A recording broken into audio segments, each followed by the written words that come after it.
On January 8, 2000, legendary sports broadcaster Mike Keith called one of the greatest plays in NFL history, the Music City Miracle, a last-second touchdown that gave the Tennessee Titans an improbable playoff win over the Buffalo Bills. But this victory did more than propel the Titans into an amazing Super Bowl run. It was also a turning point for one of the youngest broadcasters in NFL history. Now, Mike Keith is one of the league's longest tenured play-by-play announcers, as ESPN named his Titans radio description of the Music City Miracle play as one of the 10 best radio calls in American sports history.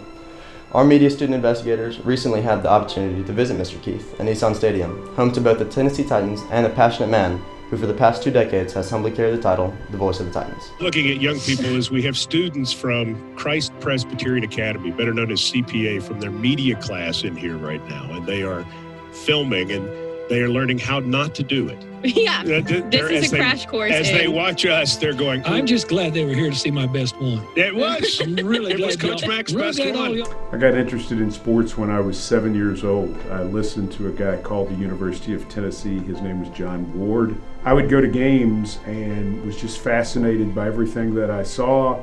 When I listened to John call the away games, I just became mesmerized. And so from the time I was in 2nd grade on, I knew what it was that I wanted to do. I wanted to work in sports broadcasting. And when I went to college, I had a chance to play college baseball as a walk-on, as a preferred walk-on, and I chose not to do that because I knew I wanted to go ahead and start into broadcasting. My passion for broadcasting was actually greater than my passion to continue playing. What does a typical day on the job look like for you, or is there a typical day on the job? There's really not, because I have a multitude of things that I do working for the ball club. I've actually worked for the Titans organization for 22 years, and most people on the outside know what I do on game days, but they don't realize that I go to the office every day. I get out and speak roughly 125 times a year to various groups. I do a ton of writing. I write a lot of video scripts for us and help us produce video scripts for digital media, the social platforms, anything we're doing like that. Write for our TV shows. We have 3 different TV shows, 2 of which I'm involved with. I'm involved with 2 different radio shows in season, and then all the radio shows leading up to the draft. The other thing that I do now on a weekly basis, or sometimes even 2 to 3 times a week according to time of year, is I host the official Titans podcast, what we call the OTP. And Amy Wells and I do that oftentimes with Dave McGinnis from Titans Radio, or Jim Wyatt from TitansOnline.com, or Rhett Bryan from Titans Radio. And that is a podcast that has been incredibly well received by Titans fans, not just in the area, not just in the state, not just in the United States. We've actually met people from around the world who follow the Titans via the OTP. And so the official Titans podcast and planning for it and laying it out, it's become a big part of my job. What does a Titans game day look like? Titans game day is something where I try to keep everything as the same as possible. Yeah. I generally don't leave for the stadium until 8:30 or 8:45. Means I'm not in the press box until maybe 9:30, because I really don't socialize much before games, and the reason is my voice. I'm really loud, and I talk a lot, obviously, during the course of 4 hours. I just want to concentrate on putting all of my notes up in the booth. And that's something that's really important to me, that I have all of my charts in exactly the place where they're supposed to be, with the idea that everything is where I can find it during the course of the game, because I love that sense of routine. It makes me more confident in being able to do a decent broadcast. Do you have any advice for a student athlete or maybe a media student who's looking to pursue a career like yours someday? The truth is, I started in this when I was 17. I was a junior in high school.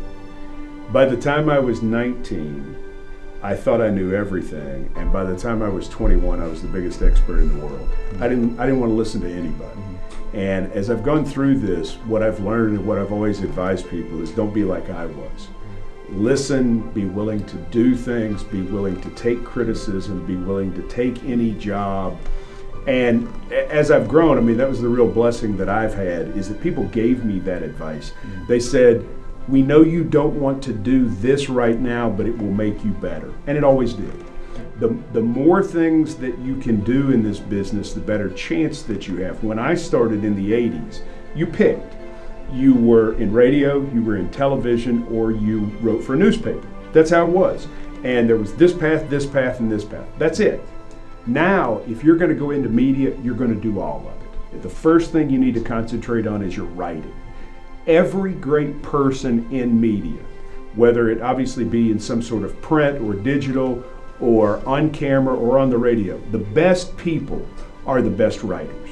Writing is the thing that ties all of it together, because not only do you want people to read your words at some point, but it puts the words that you put down into that tangent thought that you can grab quickly and share with people.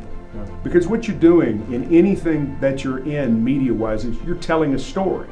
Maybe it's a true story, maybe it's a sports story, maybe it's a sad story, but how do you tell the story as accurately as possible with an economy of words?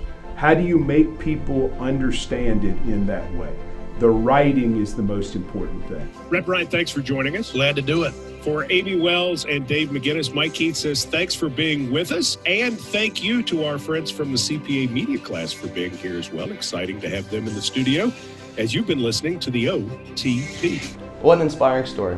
Now, as you saw, in addition to his play-by-play duties, Mr. Keith now also hosts multiple Titans radio shows, including The Mike Grable Show, the Titans All Access television programs, and the official Titans podcast, the OTP. Thank you, Mr. Keith. We look forward to hearing your voice again next season. Until next time, I'm Cade. Have a good day, everyone.